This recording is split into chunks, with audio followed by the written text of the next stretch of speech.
Listen, the job is simple if you're Georgia, Michigan, Ohio State, Washington, and Florida State. Win, and you're in. Victories are going to continue to stockpile for at least 4 of these teams, and then when Sunday comes around and we announce who are the representatives in the college football playoff, there's an opportunity where there will be 4 undefeateds.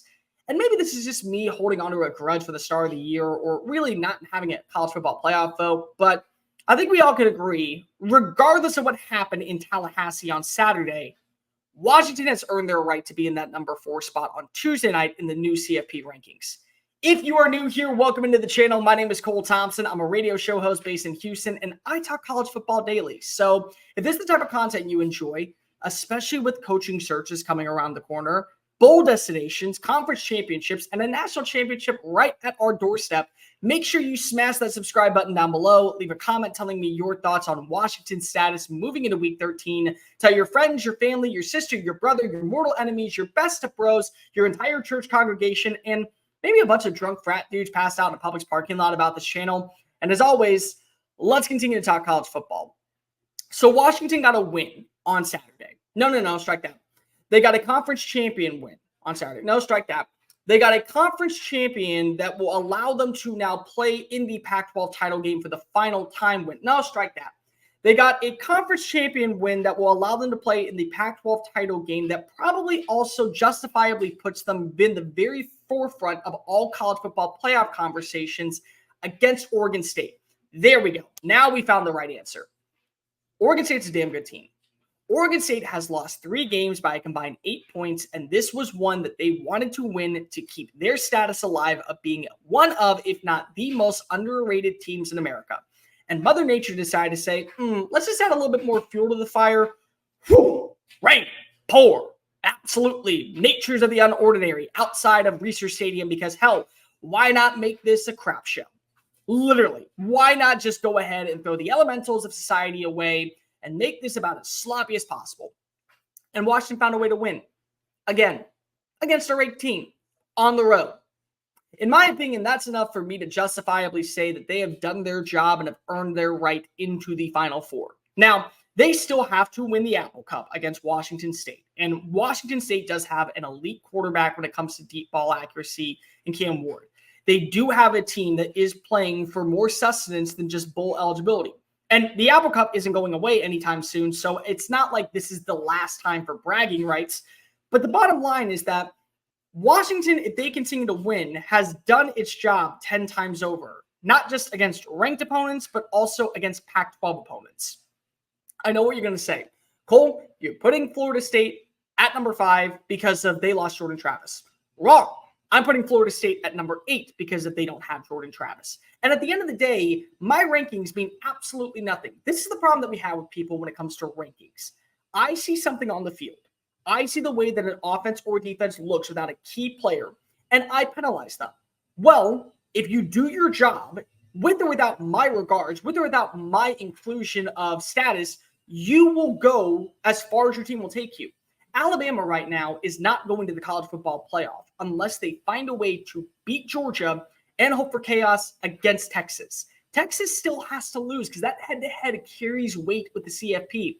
And it's very evident when you look at the way the playoff rankings are. But if Florida State does its job, regardless of what I think, they belong in the college football playoff because they're going to be an undefeated Power 5 champion that found a way to fight through adversity. But don't tell me for 1 second that Washington has not fought through adversity. They were without one of their star receivers, Jalen McMillan, for half the season. Not to mention they played in a hostile environment on senior day against an Oregon State roster that completely has unraveled and turned themselves into America's team because of the way that people are rooting for the Beavers to finally be relevant. They're very well coached. They have a stout defense. They have one of the best and underrated running backs in college football in Damian Martinez. And Washington found a way to win with their backs against the wall and with a very sloppy second half. They still found a way to win. Michael Penix Jr. did not have a Heisman moment. Okay, I'm sure he will take a national championship with his team over an individual award if it comes down to it. But he still has one of the best deep balls in college football, and that was evident when he found Rome Odunze for a 32-yard touchdown. It's also clear that they have a run game that is potent when you allow it to get in the open field. Was the fumble by Dylan Johnson bad? Absolutely. Was it a difference maker in the game? Not really, because of, you had the other fumble that came your other way. So ball came right back to you and you found a way to make points. More specifically, you have 3 wide receivers that all find a way to get open. Michael Penix Jr., with ice in his veins at the very last second, throws a dart to his number 1 target, number 1, to literally ice the game. And then you see the arrow come out and you see strike. Strike is what you are when it comes to making the CFP.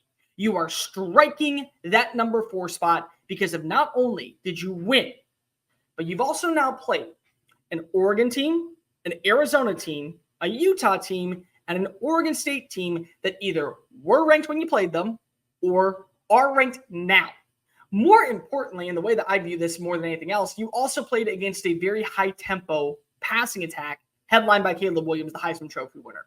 So if you add that into the mix and you add in their status of what they've done offensively, not to mention if you also add in that they will have a shot at being undefeated, they've done their job.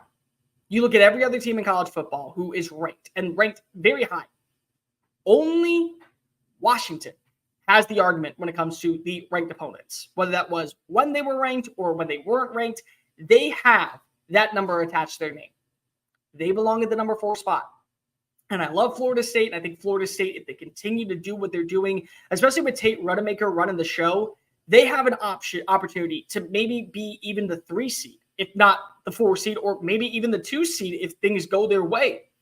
But the bottom line is, Washington at this point shouldn't be penalized for winning close games against ranked opponents when we're giving awards out to Florida State, who did the exact same thing against non-ranked opponents.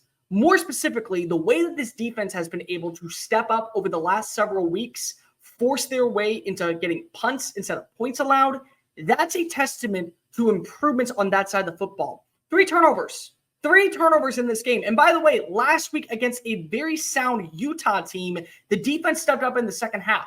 That was a shutout. They deserve it. I'm not here to go ahead and say recency bias isn't a thing because I've had Washington ranked inside my top 10 since the start of the season, and I've had them ranked as high as number 1 after beating Oregon. They belong in the top 4 this week when the CFP polls come out. Now the main question is, what else do they have to prove? Because I'm already ready to say that at this point, you look at Washington, if there's a shot for a non-conference champion to make the CFP, you give it to the Huskies because they've earned it at this point. More specifically, I think America's earned the right to see Washington headlined by Kalen DeBoer and one of the coolest comeback stories in a while with Michael Penix Jr., who at one point was just known for basically reincarnating the 16 Chapel painting. They deserve their shot at the CFP. And at this point, they absolutely have earned the right to be number 4 in the college football playoff polls on Tuesday night. Hey guys, thank you so much for watching that video. Don't hit the X button yet. Make sure you hit subscribe to keep up with all of our daily content found on Just Saying It and anything else that we post on this channel. Bye.